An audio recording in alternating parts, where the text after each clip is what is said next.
മാസങ്ങൾ നീണ്ട സംഘർഷത്തിന് ഒടുവിലാണ് ഇറാനും അമേരിക്കയും തമ്മിലുള്ള സംഘർഷങ്ങൾക്ക് അറുതി വരുത്തിക്കൊണ്ട് ഇരു രാജ്യങ്ങളും ഒരു സമാധാന കരാറിൽ ഒപ്പിടാൻ പോകുന്നു എന്ന വാർത്ത വരുന്നത്.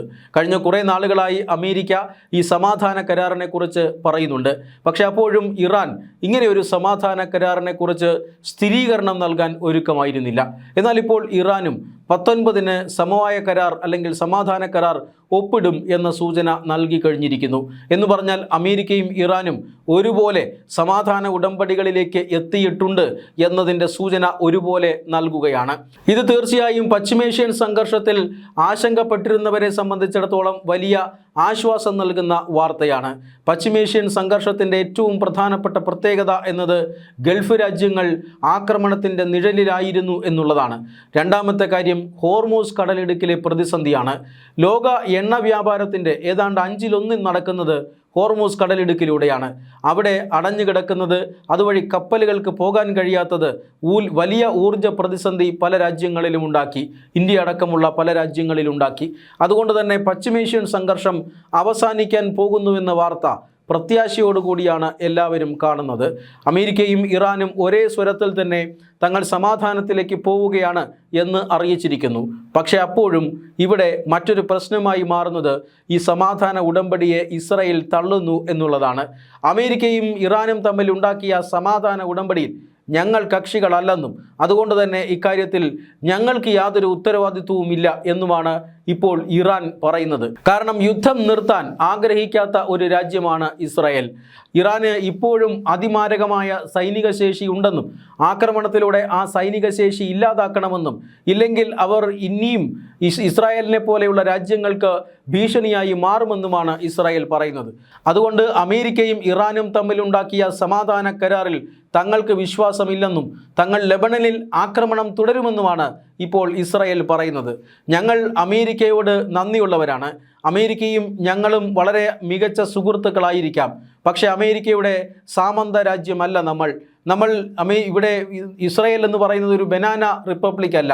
അതുകൊണ്ട് ഒരു കാരണവശാലും യുദ്ധം നിർത്തുന്ന കാര്യമില്ല, അങ്ങനെ ഒരു പ്രശ്നം ഉദിക്കുന്നില്ല എന്നാണ് ഇസ്രായേൽ ഇപ്പോൾ പറയുന്നത്. അതായത് ഈ സമാധാന ഉടമ്പടി യാഥാർത്ഥ്യമാകണമെങ്കിൽ സമാധാന ഉടമ്പടിയുടെ ഭാഗമായി ലെബനോനും വരണം. കാരണം ഇസ്രായേലിനെതിരെ പോരാട്ടം നടത്തുന്ന ഹിസ്ബുള്ളയെ പോലെയുള്ള സംഘടനകൾ, ഹൂതികളെയും ഹമാസിനെ പോലെയുമൊക്കെയുള്ള സംഘടനകൾ, ഇവർക്കൊക്കെ പിന്തുണ നൽകുന്നത് ഇറാൻ എന്ന രാജ്യമാണ്.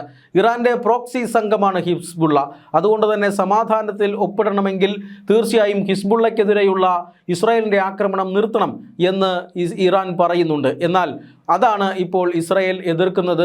ഒരു കാരണവശാലും ഹിസ്ബുള്ളയ്ക്കെതിരായിട്ടുള്ള ലെബനനിലെ സൈനിക നടപടി അവസാനിക്കില്ല, അത് തുടരുക തന്നെ ചെയ്യും. ഒരു കാരണവശാലും അങ്ങനെ ഹിസ്ബുള്ള രക്ഷപ്പെടാമെന്ന് കരുതണ്ട. അമേരിക്ക പറഞ്ഞാൽ ഞങ്ങളത് ഹിസ്ബുള്ളയെ രക്ഷപ്പെടുത്തിക്കൊള്ളണമെന്നില്ല, ഞങ്ങൾ ലെബനനിൽ ആക്രമണം തുടരും എന്ന് തന്നെയാണ് ഇപ്പോൾ ഇറാൻ പറഞ്ഞിരിക്കുന്നത്. ഇത് തീർച്ചയായും സമാധാന ശ്രമങ്ങൾക്ക് വലിയ മങ്ങലേൽപ്പിക്കുന്നുണ്ട്. ഇറാൻ ലെബനോനിൽ യുദ്ധം അവസാനിപ്പിച്ചാൽ മാത്രമേ സമാധാന ഉടമ്പടിയിൽ ഒപ്പുവയ്ക്കൂ എന്ന് പറഞ്ഞിട്ടുള്ള രാജ്യമാണ്. എന്നാൽ ലെബനോനിൽ സൈനിക നടപടി നിർത്തിവെക്കുന്ന പ്രശ്നമില്ല എന്നിപ്പോൾ ഇസ്രായേലും പറയുന്നു. തീർച്ചയായും സമാധാനത്തിൻ്റെ വഴികൾ വീണ്ടും അടയ്ക്കാൻ പോലും കാരണമായ ഒരു നിലപാടാണ് എന്ന കാര്യത്തിൽ തർക്കമൊന്നുമില്ല. അമേരിക്കയും അതുപോലെ തന്നെ ഇറാനും സമാധാന ഉടമ്പടിയിലേക്ക് എത്തിച്ചേർന്നിരിക്കുന്നു.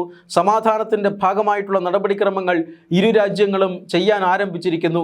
ഈ സാഹചര്യത്തിലാണ് യുദ്ധവുമായി അല്ലെങ്കിൽ യുദ്ധം നിർത്താൻ കഴിയില്ല എന്ന് പറഞ്ഞുകൊണ്ട് ഇസ്രായേൽ രംഗത്തെത്തുന്നത്. സത്യത്തിൽ ഇസ്രായേലാണ് അമേരിക്കയെ യുദ്ധത്തിലേക്ക് വലിച്ചിഴയ്ക്കുന്നത് എന്നാണ് അമേരിക്കക്കാരുടെ അഭിപ്രായം. ഈ അടുത്ത കാലത്ത് അമേരിക്കയിൽ നടന്ന സർവേ റിപ്പോർട്ടുകളിലെല്ലാം ഈ പറയുന്ന ഇറാനും അമേരിക്കയും തമ്മിലുള്ള യുദ്ധം ഒരനാവശ്യമായിരുന്നുവെന്നും ഇസ്രായേൽ അവരുടെ രക്ഷയ്ക്ക് വേണ്ടി അമേരിക്കയെ ഈ യുദ്ധത്തിലേക്ക് വലിച്ചിഴയ്ക്കുകയായിരുന്നു എന്നുമാണ് അമേരിക്കയിലെ ജനങ്ങൾ തന്നെ പറയുന്നത്. അതായത് ട്രംപിൻ്റെ ജനപ്രീതി പോലും ഇടിയുന്ന തരത്തിലാണ് അമേരിക്കയിലെ ജനങ്ങൾ ഇങ്ങനെ ചിന്തിക്കുന്നത്. അങ്ങനെയുള്ള ഇസ്രായേലാണ് ഇപ്പോൾ അമേരിക്കയെ തള്ളിപ്പറഞ്ഞുകൊണ്ട് രംഗത്ത് വന്നിരിക്കുന്നത്. തീർച്ചയായും ഞങ്ങൾ ഒരു കാരണവശാലും അമേരിക്കയെ തള്ളിപ്പറയില്ല. അമേരിക്ക നമ്മുടെ സുഹൃത്താണ്. ഇറാൻ്റെ ആണവായുധങ്ങൾ ഇല്ലാതാക്കണം എന്ന ലക്ഷ്യത്തോടു കൂടി അമേരിക്ക ഞങ്ങളുടെ ആവശ്യപ്രകാരം ഇറാനിൽ ബങ്കർ ബസ്റ്റർ ബോംബുകൾ വിക്ഷേപിച്ചു.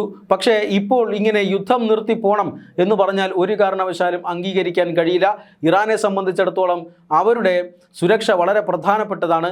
അതുകൊണ്ട് തന്നെ ഒരു കാരണവശാലും അമേരിക്ക യുദ്ധം നിർത്തരുത് എന്നാണ് ഇപ്പോൾ ഇറാൻ പറയുന്നത്. എന്തായാലും തങ്ങൾ ലെബനനിലുള്ള ആക്രമണവും നിർത്തില്ല എന്നും ഇറാൻ പറയുന്നുണ്ട്. അതായത് അമേരിക്കയും ഇറാനും തമ്മിൽ വരാൻ പോകുന്ന സമാധാന ഉടമ്പടിക്ക് ഇസ്രായേൽ വലിയൊരു തടസ്സമായി മാറുന്നു എന്ന സൂചനയാണ് ഇപ്പോൾ പുറത്തു വരുന്നത്. ഒരു കാരണവശാലും അമേരിക്ക പറയുന്നത് കേൾക്കില്ല, ലെബനനിലെതിരെ ആക്രമണം തുടരുക തന്നെ ചെയ്യും എന്ന് നിലപാടെടുക്കുന്നതോടുകൂടി ഭാവിയിൽ ഇറാനിൽ ഉരുത്തിരിഞ്ഞു വരുന്ന, അല്ലെങ്കിൽ ഇറാനും അമേരിക്കയും തമ്മിൽ ഉണ്ടാക്കുന്ന സമാധാന കരാറിൻ്റെ ഭാവി എന്ത് എന്ന ചോദ്യം ബാക്കി നിൽക്കുകയാണ്.